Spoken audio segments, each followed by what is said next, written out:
Bonjour à tous et bienvenue dans cette nouvelle vidéo pour l'association Parole et Action. Je suis Eve Le Vaillant et aujourd'hui je vais vous expliquer comment optimiser votre alimentation dans le cadre de maladies cardiovasculaires. Donc le thème de la vidéo d'aujourd'hui ça va être le bon et le mauvais gras, et plus précisément le bon gras. Donc pour faire un petit rappel, les lipides c'est le gras que vous allez trouver dans vos aliments. Il en existe deux grandes catégories, parce qu'on va vulgariser les choses pour rendre ça simple aujourd'hui. On va avoir le mauvais gras que l'on trouve principalement dans les viandes, dans la friture ou dans les fromages. Et ensuite, on va avoir le bon gras que l'on va trouver dans le poisson gras, les huiles végétales et les graines. Donc mon objectif aujourd'hui, ça va être de vous expliquer comment ajouter du bon gras dans vos recettes. Alors, première astuce que je peux vous donner, c'est d'ajouter des huiles d'assaisonnement sur vos salades, vos plats ou même vos légumes pour mieux assimiler les minéraux qu'ils proposent. Et pour cela, il faut donc mettre l'huile après la cuisson. Les huiles que l'on privilégie pour avoir une bonne source d'oméga 3, donc le top du top des bons lipides, ça va être l'huile de cameline, l'huile de lin ou alors l'huile de chanvre par exemple. Mais aujourd'hui, j'aimerais vous expliquer comment ajouter plus de graines à votre quotidien. Parce que ces graines, elles vous proposent beaucoup de lipides, c'est pas pour rien qu'on fait par exemple de l'huile de noix. C'est parce qu'on a des lipides dans les noix. Et donc aujourd'hui, j'aimerais vous montrer comment astucieusement ajouter du bon gras grâce aux graines dans vos plats. Donc les deux recettes d'aujourd'hui, j'en ai une sucrée et une salée à vous proposer. La première, ça va être une salade de pois chiches, sachant que les pois chiches sont riches en protéines végétales, mais aussi en fibres, donc c'est excellent pour le transit, c'est excellent pour diminuer par exemple la glycémie.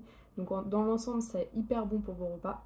Je vous invite à consommer plus de légumineuses car les Français ont tendance à ne pas manger assez de légumineuses. Donc légumineuses, c'est pois chiches, haricots, tout ce qui est haricots rouges, haricots blancs et lentilles. Mais revenons à nos moutons. Donc la première recette, ça va être une salade de pois chiches agrémentée de différentes noix. Et la deuxième recette, ça va être une recette sucrée, ça va être tout simplement d'ajouter des graines à vos yaourts. Parce que les yaourts, c'est quelque chose qui est facilement consommé au dessert, par exemple, ou en collation ou au petit-déj, et on peut les agrémenter pour, encore une fois, de la texture et du goût avec des graines. Dans ces recettes, j'utilise par exemple des graines de lin moulues. Sachez que les graines de lin, si elles ne sont pas moulues, elles ne sont pas bien assimilées par notre système, on passe donc à côté de nombreux nutriments hyper intéressants pour notre corps. Les graines de chanvre sont elles aussi des graines très intéressantes au niveau des apports lipidiques. C'est pour ça que tout à l'heure je vous parlais de consommer de l'huile de lin ou de l'huile de chanvre parce que ce sont deux huiles qui sont riches en oméga 3. Après, il n'y a pas vraiment de règle, vous pouvez composer ces recettes avec les graines qui vous font plaisir. Je vous invite à ajouter des graines par exemple dans vos salades, ou alors on connaît dans les plats asiatiques l'ajout de cacahuètes sur les plats à la fin de la cuisson, ça peut être une idée aussi. Donc pour cette première recette de salade de pois chiches, nous allons avoir besoin d'huile, de tomates séchées, de vinaigre, de graines de lin, de chanvre, de pignon, bon ça c'est optionnel, de pois chiches et de flocons de levure maltée, mais ça aussi c'est optionnel. Les flocons de levure maltée c'est un super ingrédient, mais attention, au même titre que la tomate séchée, c'est très salé, donc quand on doit surveiller sa consommation de sel, c'est à consommer avec modération. Donc la recette elle commence après avoir rincé les pois chiches qu'on a sortis d'un bocal. Vous verrez, c'est hyper simple, il s'agit en fait d'assembler les ingrédients. Donc là, je mets à peu près une cuillère à café, une cuillère à soupe de chaque graine. Comme je vous disais plus tôt, vous pouvez mettre les graines que vous voulez, mais c'est vrai que moi je recommande les graines de lin moulu et les graines de chanvre décortiquées parce qu'elles sont riches en oméga 3, donc c'est très intéressant pour notre santé. Les flocons de levure maltée viennent apporter plein de micronutriments hyper intéressants et ils salent la recette, donc même pas besoin d'ajouter du sel après ça. Et la tomate séchée, elle vient apporter un petit peu de couleur, de texture et de goût. On peut agrémenter cette recette avec des pickles ou alors des olives, ça peut être intéressant aussi. J'assaisonne avec de l'huile infusée au basilic, mais si vous avez de l'huile de noix par exemple, c'est excellent parce que c'est aussi riche en oméga 3.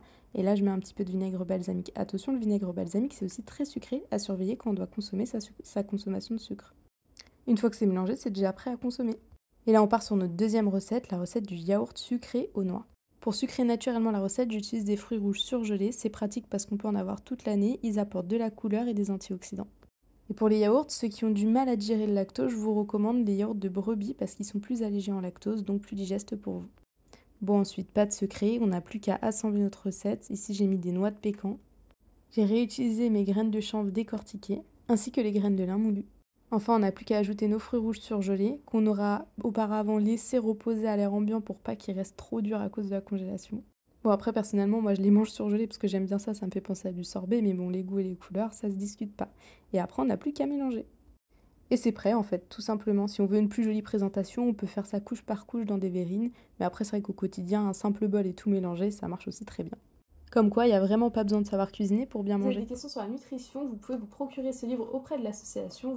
Vous aurez plein d'informations très intéressantes de manière générale pour gérer vos maladies cardiovasculaires, mais aussi tout simplement pour gérer votre alimentation avec des schémas très simples et des schémas qui vous expliquent très bien votre alimentation et comment l'optimiser. Nous, on se retrouve le mois prochain pour une nouvelle vidéo recettes et astuces. Et d'ici là, je vous souhaite de prendre soin de vous. Bonne journée!